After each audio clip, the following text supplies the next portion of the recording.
नमस्कार, जनता टीवी देख रहे हैं आप। मैं हूं आपके साथ अमर त्रिपाठी। बुलेटिन में बात होगी कुछ अहम खबरों की। उत्तराखंड के कर्णप्रयाग में हुई घटना को लेकर मुख्यमंत्री पुष्कर सिंह धामी ने कड़ा रुख अपनाया है। उन्होंने कहा कि प्रदेश में कानून व्यवस्था से खिलवाड़ किसी भी कीमत पर बर्दाश्त नहीं किया जाएगा। मुख्यमंत्री ने स्पष्ट किया कि जो लोग कानून को अपने हाथ में लेने की कोशिश करेंगे या सोशल मीडिया और बाकी माध्यमों से झूठी और भ्रामक खबरें फैलाकर माहौल बिगाड़ने का प्रयास करेंगे, उनके खिलाफ सख्त कानूनी कार्रवाई की जाएगी। उन्होंने लोगों से अफवाहों पर ध्यान न देने और शांति बनाए रखने की अपील की है। नगरासू में जो भी घटना सामने आई है और सभी पक्षों को हमने निष्पक्ष रूप से सरकार, प्रशासन, पुलिस कार्रवाई कर रही है और सभी प्रतिनिधि मंडल यहाँ पर प्रशासन के लोगों से मिले भी हैं और हमारे पुलिस महानिदेशक ने लगातार पिछले 2-3 दिनों से बात की है। और ये यात्रा का सीजन है और जहाँ 4 धाम यात्रा भी इस समय चल रही है और अपने आप में एक रिकॉर्ड तीर्थयात्री अभी तक वहाँ पहुँच गए हैं। 40 लाख संख्या वहाँ होने वाली है। हेमकुंड साहब की यात्रा भी जो है पिछले साल की तुलना में 20-25 हज़ार अधिक हो गई है। अभी शुरुआती दिनों में 1,25,000 के आंकड़े को छू गई है। और चूँकि उत्तराखंड में 3 बड़े स्थान हमारे यहाँ पर हमारे सिख गुरुओं के द्वारा जिनकी स्थापना की गई थी, चाहे वो हेमकुंड साहब हो, रीठा साहब हो, नानक मता साहब हो, वो उत्तराखंड में ही हैं। और प्रत्येक वर्ष यात्रा चलती है। सबका सम्मान करना हम सबका संस्कार भी है। देवभूमि अतिथि देवो भव की तर्ज पर हमेशा यहाँ पर लोगों का सबका स्वागत करती है। तो सभी को बता दिया गया है, कोई अब इशू नहीं है और कार्रवाई हो रही है, कानूनी कार्रवाई। जो भी दोषी पाया जाएगा उसके खिलाफ कार्रवाई हुई है और कार्रवाई आगे भी होगी। हमने सभी पक्षों को कहा है। और सोशल मीडिया पर इस पर या भ्रामक जो समाचार फैला रहे हैं, मैं उन सभी से कहना चाहता हूं कि इस प्रकार से चीज़ों को बांटने का प्रयास न हो। अभी पूरा देश एक है। हमारे यहाँ पर सभी धर्म के लोगों ने मिलजुल कर इस देश को आगे बढ़ाने का काम किया है, अभी भी आगे बढ़ाएंगे। मसूरी नगर पालिका परिषद को ईमेल के जरिए बम से उड़ाने की धमकी मिलने से शहर में हड़कंप मच गया है। सूचना मिलते ही पुलिस, खुफिया विभाग, साइबर सेल और बम निरोधक दस्ते ने नगर पालिका परिसर को खाली कराकर सघन तलाशी अभियान चलाया। कई घंटों की जांच के दौरान कोई भी संदिग्ध वस्तु या विस्फोटक सामग्री नहीं मिली। प्रशासन ने सुरक्षा के मद्देनजर सतर्कता बढ़ा दी है। वहीं नगर पालिका अध्यक्ष मीरा सकलानी ने कहा कि मामले की गंभीरता से जांच जारी है। वहीं साइबर सेल धमकी भरे ईमेल के स्रोत और भेजने वाले की पहचान में जुट गई है। लालच वाली कोई भी वस्तु मिलती है उसको आप बिल्कुल भी ना टच करें, ना हिलाएं डुलाएं, क्योंकि उसमें मोशन सेंसर भी लगा हो सकता है। तो आप कुछ कोई भी संदिग्ध या छूटा हुआ लावारिस सामान मिला, तुरंत आप 100 नंबर में कॉल करके पुलिस को रिपोर्ट कराएं। अभी आपने पूरा परिसर देख पूरा परिसर चेक हो चुका है, कुछ भी संदिग्ध नहीं मिला है। हाँ। सब खाली करा के पूरा चेक किया गया है, कोई भी संदिग्ध वस्तु हमारे साथ नहीं। भी एस्कॉर्ट टीम आई है, उन्होंने नगर पालिका को खाली करने के कहा है। सभी जितने भी हमारे कर्मचारी है सबको बाहर बुलाया है। वो अंदर जा कर के पूरी छानबीन कर रही है, जांच कर रही है। और हमको भी कल शाम को ही ये खबर मिली है कि इस तरीके से एक बम से पालिका को उड़ाने की धमकी मिली है, मेरे कार्यालय को उड़ाने की धमकी मिली है, जिसके तहत हमने पुलिस प्रशासन को ये सूचना दे दी थी कि आप ये इस तरीके की एक धमकी मिली है। अब कितनी सत्यता है, क्या है, ये तो अब जांच के बाद ही पता चले। उत्तराखंड में मतदाता सूचियों के शुद्धिकरण के लिए एसआईआर प्रक्रिया जारी है। इस बीच कांग्रेस प्रदेश उपाध्यक्ष सूर्यकांत धस्माना ने कहा कि पार्टी ने सभी 70 विधानसभा क्षेत्रों में BLA 1 और BLA 2 नियुक्त कर दिए हैं। उन्होंने दावा किया कि कांग्रेस एक भी वैध वोट कटने नहीं देगी और न ही कोई अवैध वोट जुड़ने देगी। डुप्लीकेट और एक व्यक्ति के नाम पर कई जगह दर्ज वोटों की पहचान कर उन्हें नियमानुसार हटाने की प्रक्रिया में पार्टी की टीमें सक्रिय हैं।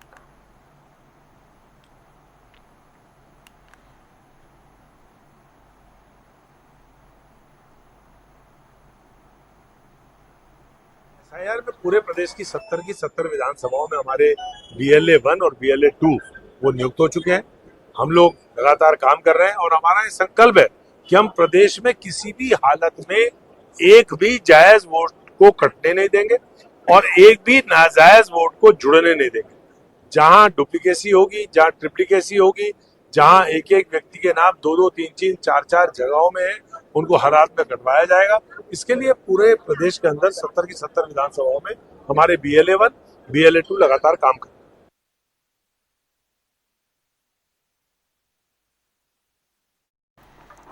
बीजेपी मुख्यालय में डॉक्टर श्यामा प्रसाद मुखर्जी के बलिदान दिवस पर श्रद्धांजलि सभा और विचार गोष्ठी आयोजित की गई। पार्टी कार्यकर्ताओं ने पुष्पांजलि अर्पित कर उन्हें नमन किया। प्रदेश अध्यक्ष और राज्यसभा सांसद महेंद्र भट्ट ने कहा कि डॉक्टर मुखर्जी ने कश्मीर की अखंडता के लिए 23 जून 1953 को सर्वोच्च बलिदान दिया था। उन्होंने बताया कि 23 जून से 6 जुलाई तक विभिन्न कार्यक्रम आयोजित होंगे। साथ ही वृक्षारोपण, जिला स्तरीय गोष्ठियां और 6 जुलाई को उनकी 125वीं जयंती भव्य रूप से मनाई जाएगी। डॉक्टर श्यामा प्रसाद मुखर्जी हमारे वैचारिक पुरुष हैं। 23 जून 1953 में कश्मीर की अखंडता के लिए उन्होंने कुर्बानी दी। तब से हर वर्ष लगातार हम लोग उनके विचारों को लेकर कार्यकर्ताओं के बीच में जाते हैं और इस बार 23 जून से 6 जुलाई तक डॉक्टर श्यामा प्रसाद मुखर्जी स्मृति बूथ पर डॉक्टर मुखर्जी जी को पुष्पांजलि अर्पित की जाएगी। हमारे हर कार्यक्रम में डॉक्टर साहब का चित्र होगा। कांग्रेस के राष्ट्रीय प्रवक्ता आलोक शर्मा ने देहरादून में पत्रकार वार्ता कर राम मंदिर में कथित चोरी के मामले पर बीजेपी, आरएसएस और राम मंदिर ट्रस्ट की भूमिका पर सवाल उठाए। उन्होंने आरोप लगाया, इस गंभीर मामले पर भाजपा और आरएसएस चुप्पी साधे हुए है। आलोक शर्मा ने दावा किया कि कई महीनों की सीसीटीवी फुटेज गायब है, जिससे सबूत मिटाने की आशंका बढ़ती है। उन्होंने मामले की सिटिंग जज की निगरानी में जांच, राम मंदिर ट्रस्ट को भंग करने या निष्पक्ष जांच की मांग की है। सुनिए क्या कुछ कहा। देखिए, मर्यादा पुरुषोत्तम राम का मंदिर सुप्रीम कोर्ट के आदेश पर बना। तमाम सनातनियों ने बहुत बड़ा चंदा देकर, दान देकर उस मंदिर को पूर्ण कराने में अपना योगदान दिया। लेकिन पिछले 20 दिन से जिस तरह की रिपोर्ट्स मीडिया के माध्यम से आ रही हैं कि वहां पर चोरी नहीं डकैती हुई, ऐसा प्रतीत होता है।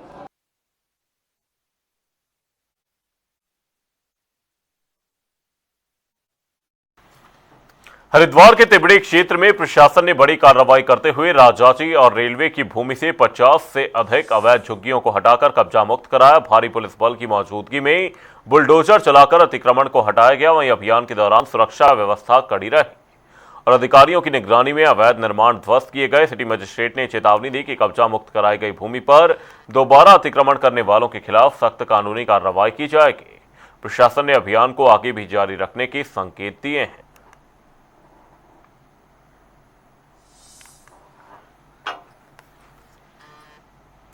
देहरादून के पटेल नगर थाना क्षेत्र स्थित लालपुर में एक सिटी बस अनियंत्रित होकर सड़क किनारे चल रहे लोगों पर चढ़ गई, जिससे 6 लोग घायल हो गए।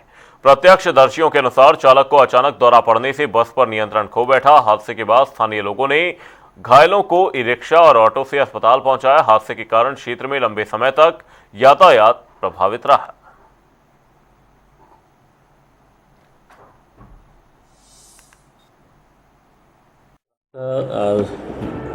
ISBT के पास में लालपुर के समीप एक सिटी बस के द्वारा अनियंत्रित होकर फुटपाथ में कुछ लोगों को अनियंत्रित होने के कारण कुछ लोगों को चलने से कुछ लोग घायल हुए हैं। उनको तत्काल इंद्रेश हॉस्पिटल में ले जाया गया है।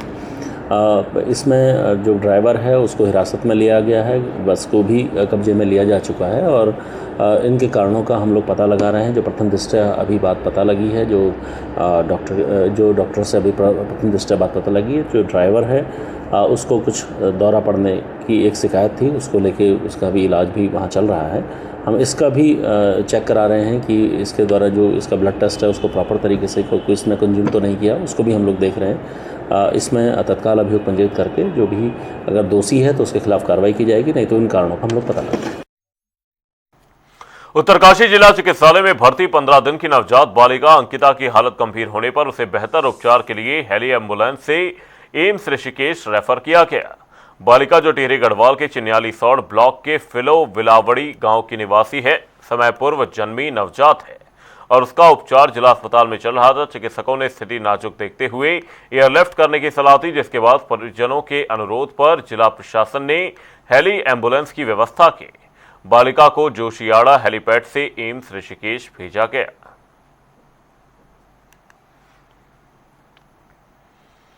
देहरादून में आयोजित समाधान दिवस में जिलाधिकारी डॉक्टर आशीष चौहान ने जन शिकायतों के त्वरित और स्थायी निस्तारण के निर्देश दिए। उन्होंने शिकायत बहुल क्षेत्रों की जीआईएस मैपिंग कर अधिकारियों की जवाबदेही तय करने को कहा। वहीं एनआईसी को पिछले 10 समाधान दिवसों के आंकड़ों का विश्लेषण करने के निर्देश दिए गए। डीएम ने 146 फरियादियों की समस्याएं सुनी और भूमि विवाद, अतिक्रमण, बिजली, पेयजल, महिला उत्पीड़न समेत सभी मामलों के समयबद्ध निस्तारण पर जोर देते हुए लापरवाही पर सख्त कार्रवाई की चेतावनी दी।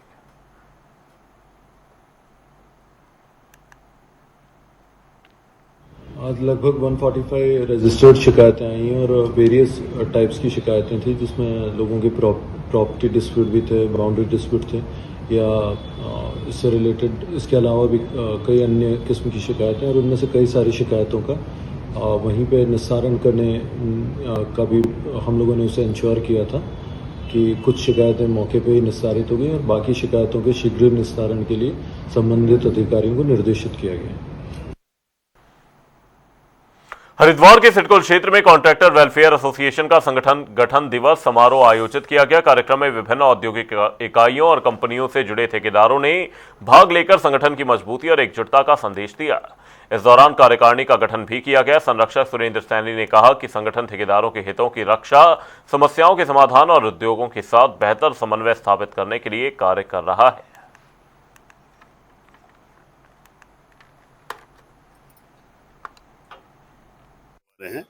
जो कॉन्ट्रैक्शन का गठन तो बहुत पहले हो जाना चाहिए था। उसका कारण क्या है कि हमारे यहाँ पर हर एक की सुनवाई है, लेकिन कॉन्ट्रैक्टर की सुनवाई नहीं है, इसलिए कॉन्ट्रैक्टर एसोसिएशन होनी बहुत जरूरी है।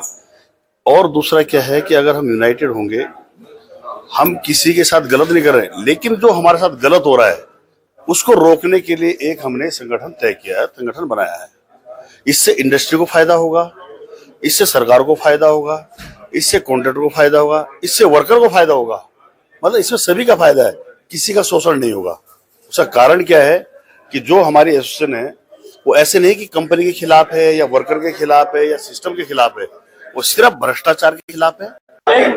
महोदय, आज सिडकुल यानी हरिद्वार के सभी कॉन्ट्रैक्टर्स का ये वेलफेयर एसोसिएशन का गठन हुआ है। इसमें सिडकुल के तमाम कॉन्ट्रैक्टर्स जो सिडकुल के अलावा दूर दराज क्षेत्रों में भी काम करते हैं, इवन पैन इंडिया लेवल पे काम करते हैं, वो सब आए हैं। मेरा बस यही कहना है कि जो वर्कर हैं और कंपनी के ऑनर्स हैं, हम उन दोनों के बीच की कड़ी हैं।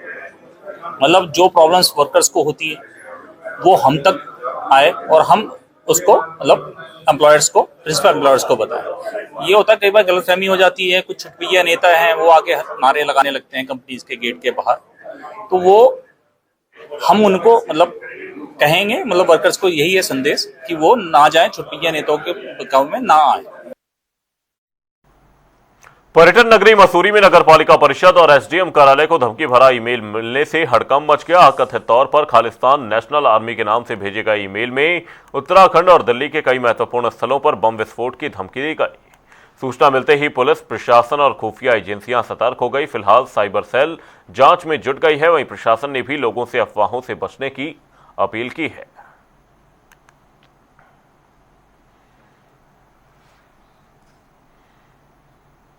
सड़क सुरक्षा को मजबूत बनाने के लिए परिवहन विभाग ने स्कूल बस और स्टेज कैरेज चालकों के लिए नियमित प्रशिक्षण और जागरूकता कार्यक्रम शुरू करने का फैसला किया है।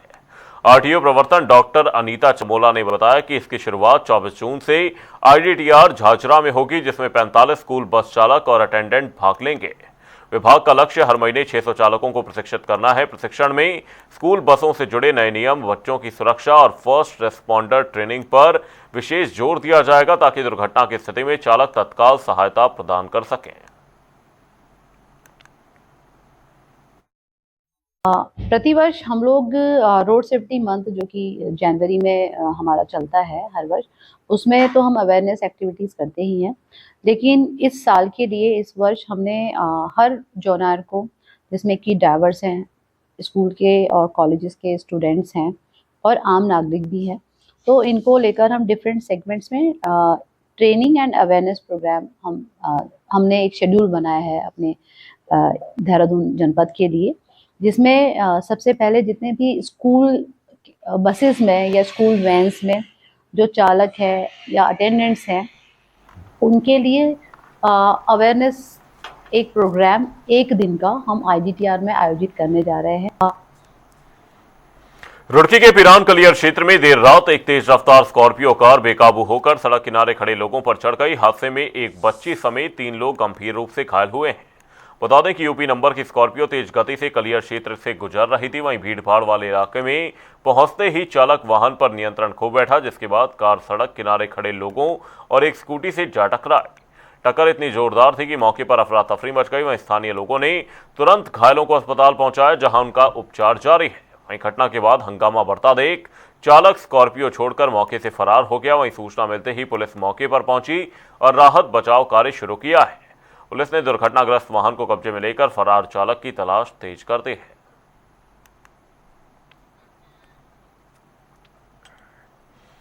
हल्द्वानी में स्वच्छता नियमों के पालन को लेकर नगर निगम की कार्यप्रणाली पर सवाल खड़े हो रहे हैं। रेलवे क्रॉसिंग के पास प्रतिबंधित क्षेत्र में कूड़ा फेंकते हुए नगर निगम के कर्मचारी का वीडियो वायरल हुआ है।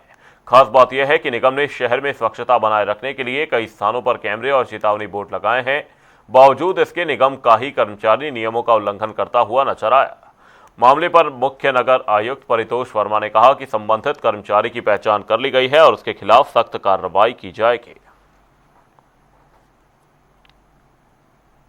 खुले में कूड़ा फेंकना या जलाना, इस तरह की गतिविधि करना अपराध है और नगर निगम समय समय पर इस पर चालानी कार्रवाई भी करता है। कल एक वीडियो प्रसारित हुआ है और उसमें जो व्यक्ति कूड़ा फेंक रहा है वो नगर निगम का एक कर्मचारी के रूप में चिन्हित हुआ है और निश्चित रूप से उसके विरुद्ध कठोर कार्रवाई की जाएगी। किस तरह का मैसेज है लोगों को और कर्मचारियों को? देखिए, भले ही वो कर्मचारी हो, अधिकारी हो या कोई जन सामान्य हो, खुले में कूड़ा फेंकना या जो नियमों के विरुद्ध कूड़े को जलाना, इस सब अपराध की श्रेणी में। तो भले ही उसमें कोई अधिकारी इन्वॉल्व हो या कर्मचारी हो या जन सामान्य हो, किसी को भी कानून के ऊपर जाने का अधिकार नहीं है और उसमें कठोर कार्रवाई की जाएगी। बुलेटिन में फिलहाल के लिए सिर्फ इतना ही। रुकेंगे एक छोटे से ब्रेक के लिए। देखते रहिए जनता टीवी।